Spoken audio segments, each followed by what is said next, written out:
Transient balances show how a quantity is going to change with time. In this case, we're going to come up with transient balances for moles, for mass. We could do it for momentum as well, although today we're not going to show that. We'll also do it for energy. The basic equation is that you have accumulation is going to be equal to in minus out plus generation minus consumption.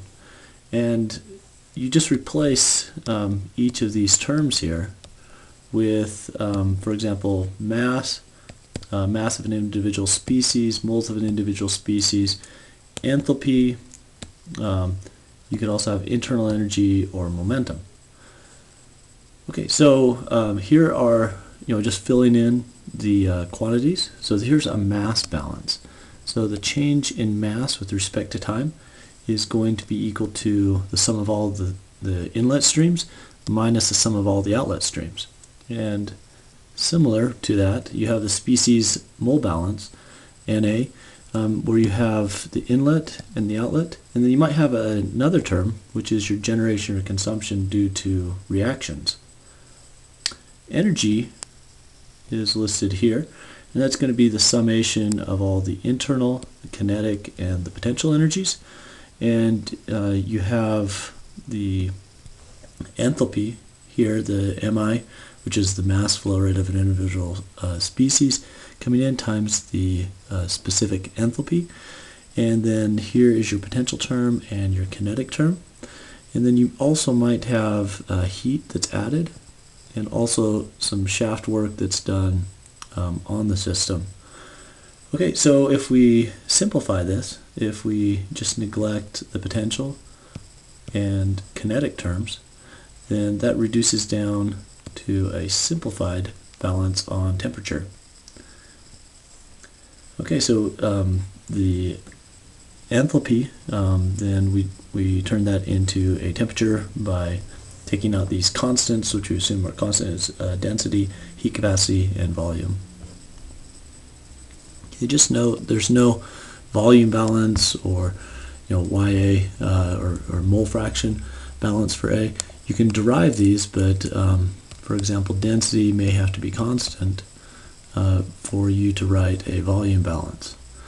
Okay, and then you'll see Ya right here as well. But you need to, if the total moles are not constant, then you cannot just write a dya dt balance. Okay, so just these are the general forms for the equations that we're going to be dealing with today, and we're just going to set them up. We're not going to solve them. We have some other videos that will show how to solve the equations, but for today we just want to set up these balances. So here's a first example. We have a storage tank that is 2 meters in diameter, or the radius equals 1 meter.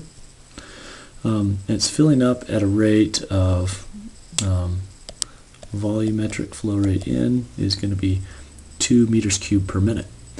When the height of the liquid is 2 meters in the tank, the bottom of the tank is going to spring a leak. Okay, so here's our leak. And this one is going to be, okay, so if we have a height here, this flow rate coming out is going to be 0.4 times the height. So if we're at 1 meter height, it's going to be 0.4 meters cubed per minute. So we want to plot the height of the liquid as a function of time, and what is the steady state of the fluid in the tank. Okay, so what height is going to get to eventually after a long period of time. So let's go ahead and set this up as a mass balance. So we have dm dt. You'll notice on all of these balances we'll have a quantity and then dt. And what we're going to have is then an inlet term and also an outlet term. Okay, the mass flowing in, the mass flowing out. Now we need to relate this to density. Now in this case, this is going to be, let's say, a liquid that's going to have a constant density. So density is going to be mass mass is going to be equal to density times the volume. Okay, or the mass flow rate is going to be a density times the volumetric flow rate. So we put the dots over it just for to indicate it's that variable with respect, like a mass flow rate. This would be kilograms per second, or that would be kilograms. Okay, so let's go ahead and plug these in.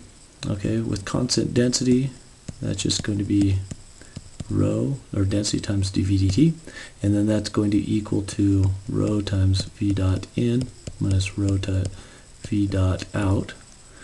Okay, and then with our densities canceling, then that is going to equal just dV dt equals v dot in minus v dot out. Okay, so that's our balance, but now we want to put it in terms of height. Okay, so we know that the volume of our vessel is going to be pi r squared times the height, and this is going to be constant as well. Okay, and then we also know this is going to be equal to 2, and this is going to be equal to 0.4 times h. So what we want to try to do is get this in terms of height. So I'll have pi r squared dh dt equals 2 minus 0.4 h. Okay, so there's our balance, and we'll also work to set this up and solve it with a variety of methods. We can solve it, let me just list a couple ways to solve this. We can separate and integrate. Okay, that would be a first method. We could use Laplace transforms. Another way is to do Euler's method. Okay, solve it numerically, or use an numerical integrator. Okay, maybe more advanced. So these are numeric approaches, and these would be analytic or exact approaches. Okay, so we can set it up, if we want to solve this equation, we can do it one of these ways. Okay, so here's another example. Now this is a tank, and it holds 100 gallons. Okay, so 100 gallons tank is a saltwater solution. With inside this, it starts off at 4 pounds of salt, pound mass of salt, are dissolved. Okay, and water runs into the tank at a rate of 5 gallons per minute. Okay, it's coming in at that rate, and the salt water solution is going to also come out. So it's a liquid full system. It's going to overflow at that same rate. If the mixing of the tank is adequate to keep the concentration of salt in the tank spatially uniform at any time, okay, basically that just means that the concentration here in the tank is going to be equal to what's coming out. How much salt is in the tank at the end of 50 minutes? Okay, assume that the density of the salt solution is essentially the same as that of pure water. Okay, so constant density assumption. Okay, so let's just go ahead and set up a species balance now.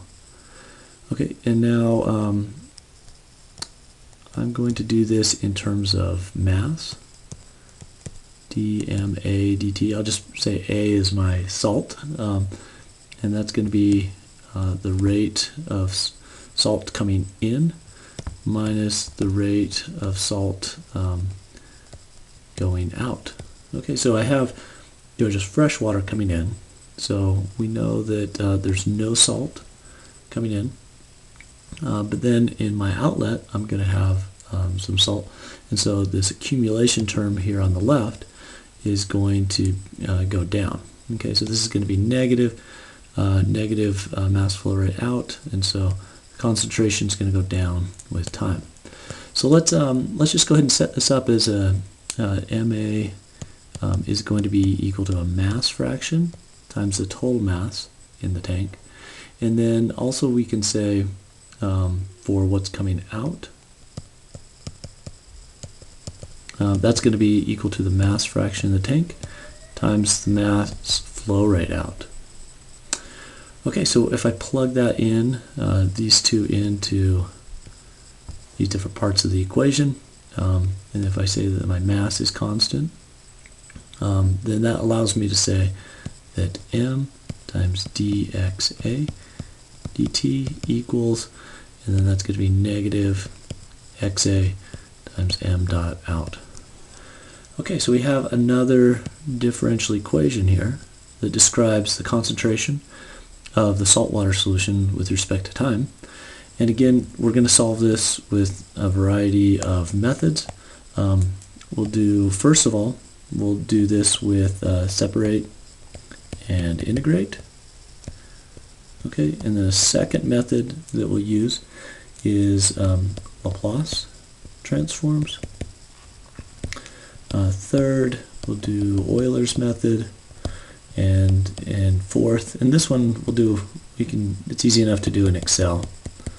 And then this is going to be integrate, and using integrator, and we'll do that one in MATLAB.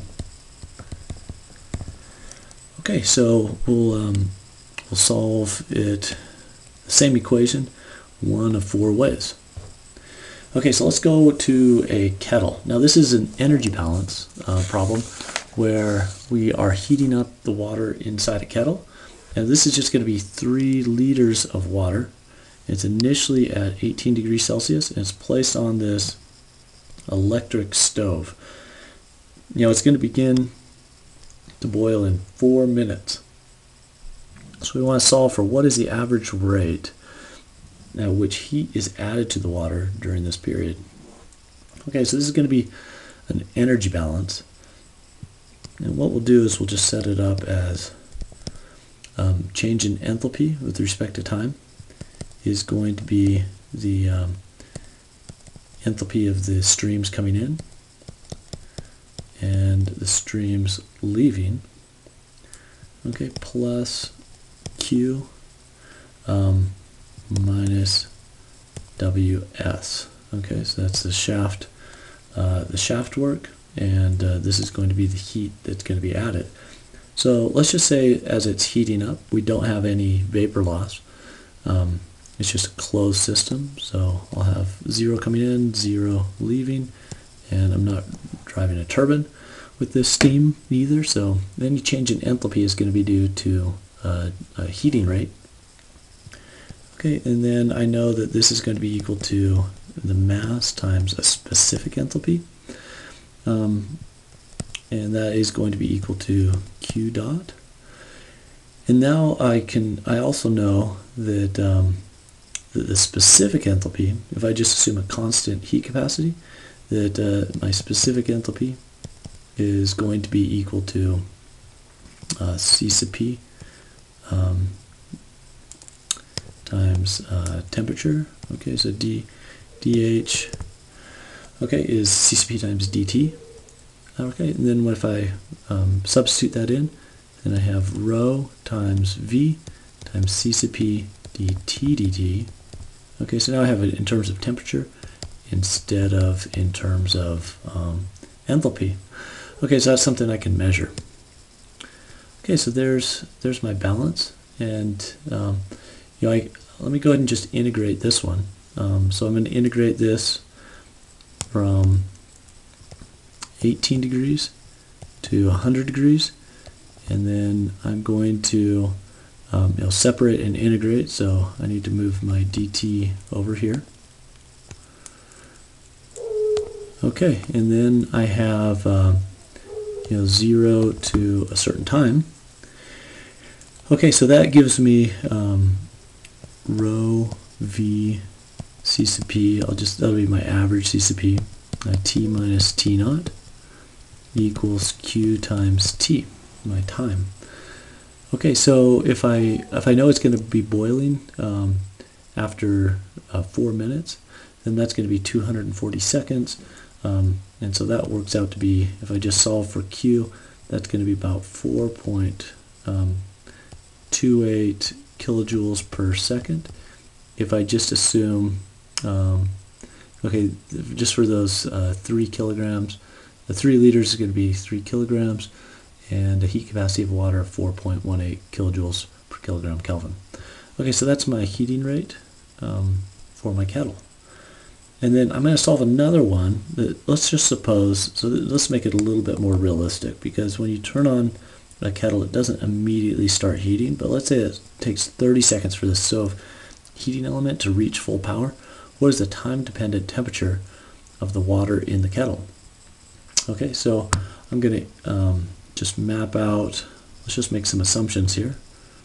Okay, I'm going to say that this is my Q versus time. Here's 30 seconds right here. Let's say it starts at 0. We'll just say it's linear up to a certain heating rate, which we just computed right here.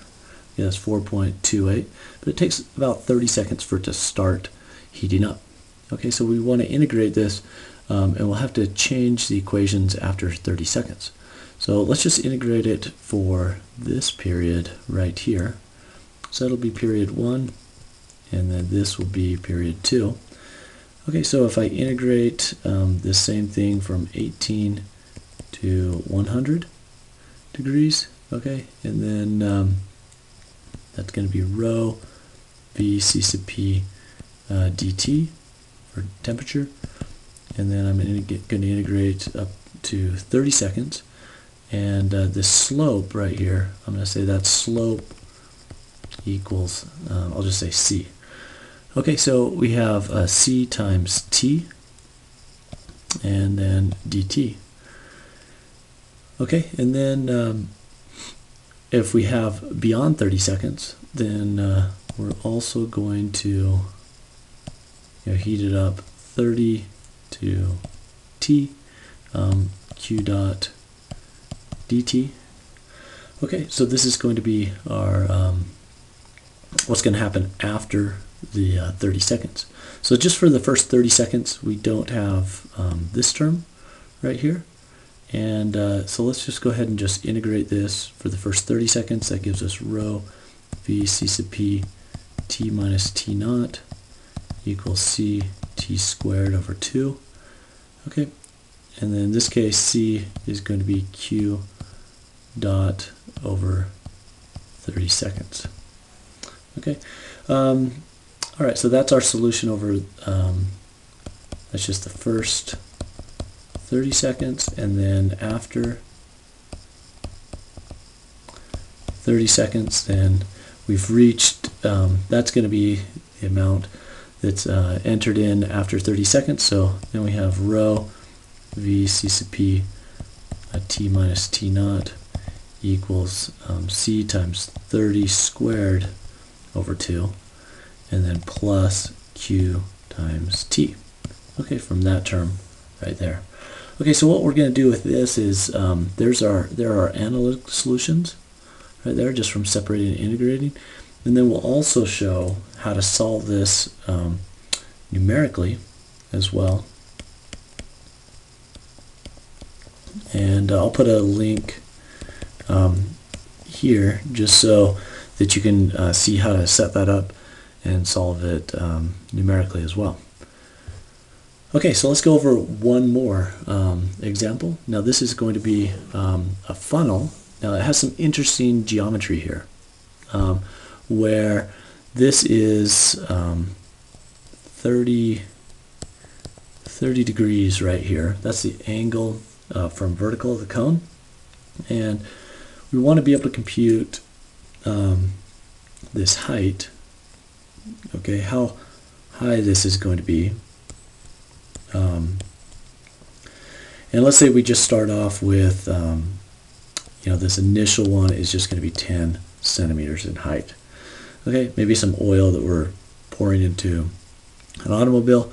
But we also know that the volumetric flow rate out is a function of the discharge coefficient, or the square root of the pressure drop. So this is the volumetric flow rate out, or this is the specific gravity, and that's going to be the delta pressure, which is going to be rho GH of the fluid. Okay, and then we have a C sub V coefficient. That's just going to be a constant, and we'll just give a value to that later. But we'll just keep it symbolic for now. Okay, so we want to set this up to solve for the height change with respect to time. And we're just going to set up, in this case, a mass balance as well. Okay, so we have, let's just do a couple things before we jump right into the mass balance and just do the volume. Okay, the volume is going to be pi r squared times h. That's just the volume of a cone. Okay, and we know that, let's get the relationship between r and h, so the radius and the height, and we know that that's going to be tangent theta is going to be equal to r divided by h, and so r is going to be equal to h tangent theta. Okay, so then the volume, if we plug this in right here, then the volume is going to be pi h squared times tangent theta squared, and that is going to be then times h. Okay, so alright, so that is going to be pi h cubed times tangent theta, put the squared out there. Okay, so if with theta equals 30 degrees, then tangent theta is going to be 0.5774, or tangent theta squared is going to be 1/3. Okay, so just a couple preliminary things that we needed in terms of volume, radius, height. Okay, so let's set up our mass balance. dm dt equals mass flow rate in minus mass flow rate out. And we know that there's nothing coming in, so it's just going to be the flow rate leaving. Let's just assume it's constant density for this liquid. And so mass equals density times volume, or mass flow rate equals density times volumetric flow rate. And if I plug these in right here, then I get density times dV dt equals negative density times V dot out. Okay, so now we can start plugging some things in, like this correlation right here. I can plug into the V out. And then I also had a volume down here in terms of the height. So I want to try to get this in terms of height. This one, if I plug that in for rho gh, that'll get this delta pressure in terms of height as well. So I'll just plug, let me go ahead and just plug all of this in. You know, these two are going to cancel. Okay, so I have, let's see, V dot out, just go ahead and do that one first, is going to be equal to CV square root of rho GH over the specific gravity of the fluid. Let's say for oil it's going to be 0.9, for example. Okay, and okay, so let's see, now we have, yeah, so this is going to be h to the 1/2 right here, and everything else I'll just assume that's going to be a constant. I'll just call that a. So that's a times h to the 1/2, or the square root of h. Okay, so just simplifying it a little bit, and then let me go ahead and plug this in. Let's see, right here for the volume, and so that's going to be d, and then it's going to be pi h cubed divided by 3 right here because of the 1/3. Okay, dt, and that is going to be equal to negative a is h to the 1/2. Okay, so let me go ahead and just differentiate or just go ahead and just compute this. Okay, so I'm going to go ahead and differentiate this term just to get in terms of h. Okay, so that's going to be 3 times pi divided by 3 times h squared times dh dt equals negative a h to the 1/2. Okay, so I have my differential equation set up, and just to refresh your memory, this is going to be equal to a right there, just to simplify the notation. But we're going to go ahead and solve this. We'll solve it analytically, and then also numerically.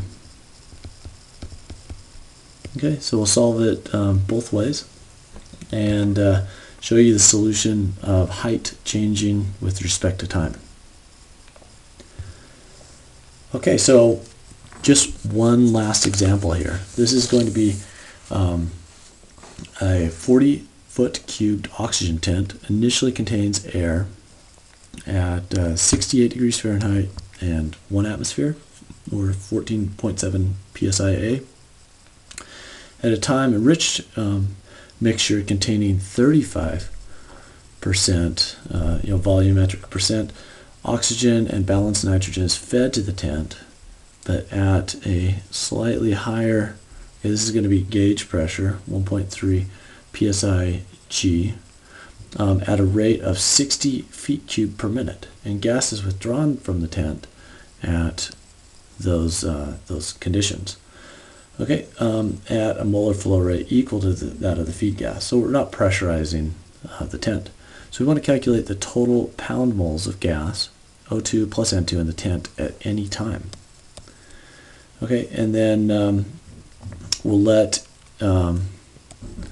this x of t equal the mole fraction of the oxygen in the outlet stream. So we'll want to write a differential mole balance on oxygen, assuming that the tent contents are perfectly mixed. Okay, and then convert the balance into an equation for dx dt and provide an initial condition.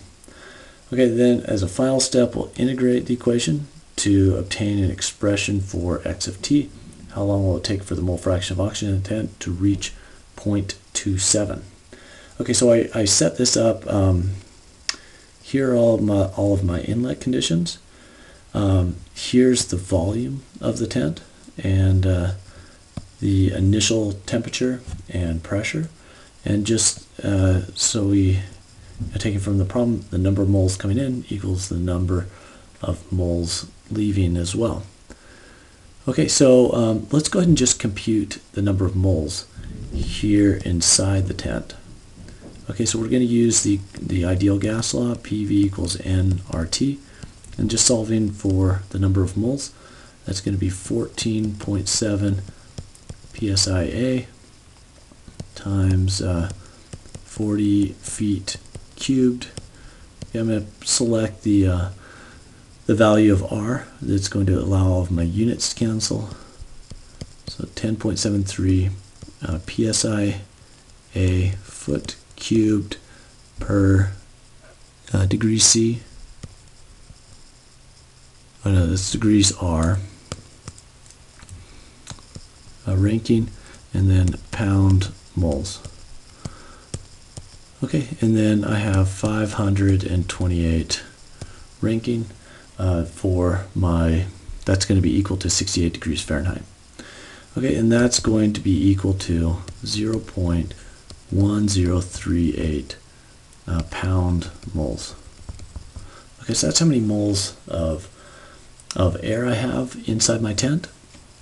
Now let's go ahead and set up a mole balance on oxygen. Okay, so that's my mole balance. There's my total moles with respect to time, and then that's going to be equal to 0.35 times the molar flow rate coming in minus YO2. That's going to be the well mixed molar flow rate within the tent, and that's times molar flow rate out. Now these two are equal, So I can just say that's going to be 0.35 minus YO2 times n dot in. Okay, so now let's go ahead and compute n dot in.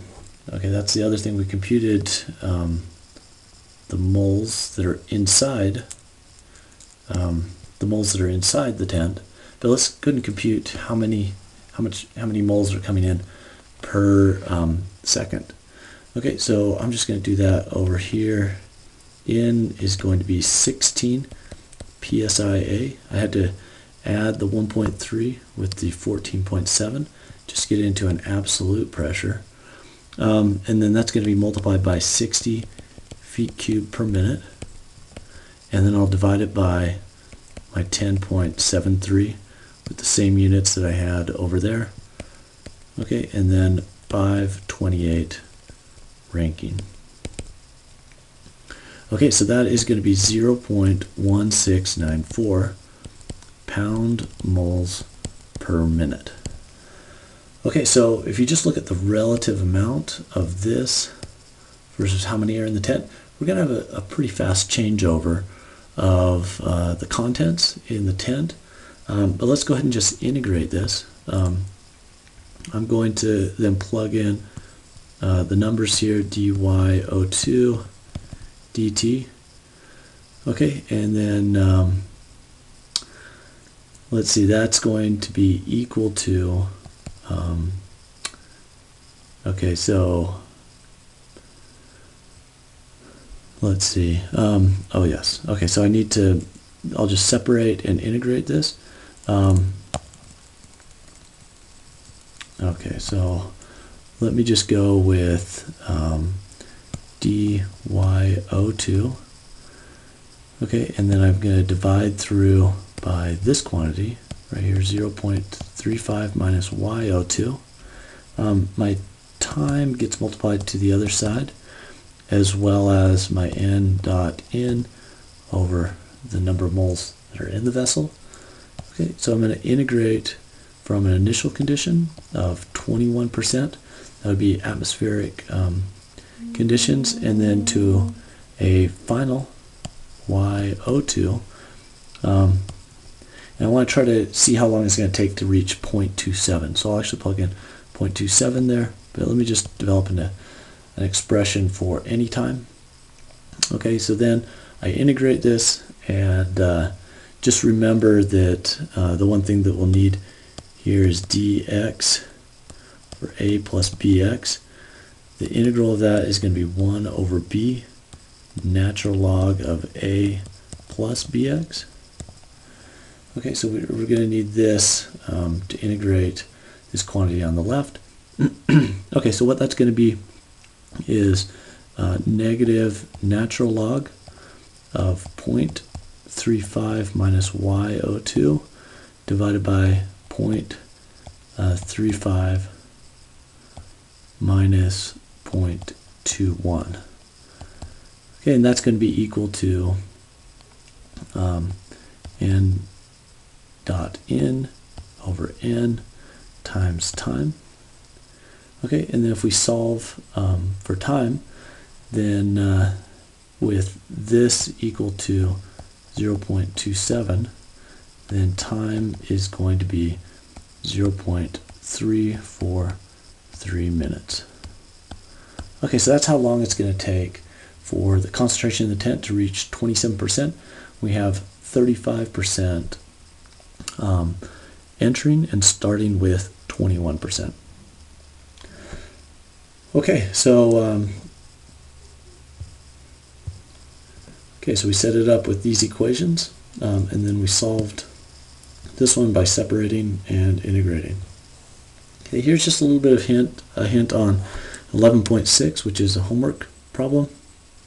We're going to have volumetric flow rate in. This K is going to be unknown, but we're going to find the K using that K, find the new steady state V with 20 liters per minute. Okay, and just a couple other hints just to keep you on track for this problem.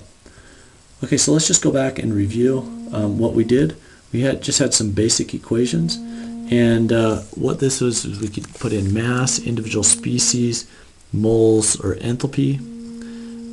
Here are our balances that we had with mass, species of A, energy, and the energy will reduce down with certain simplifying assumptions to a temperature.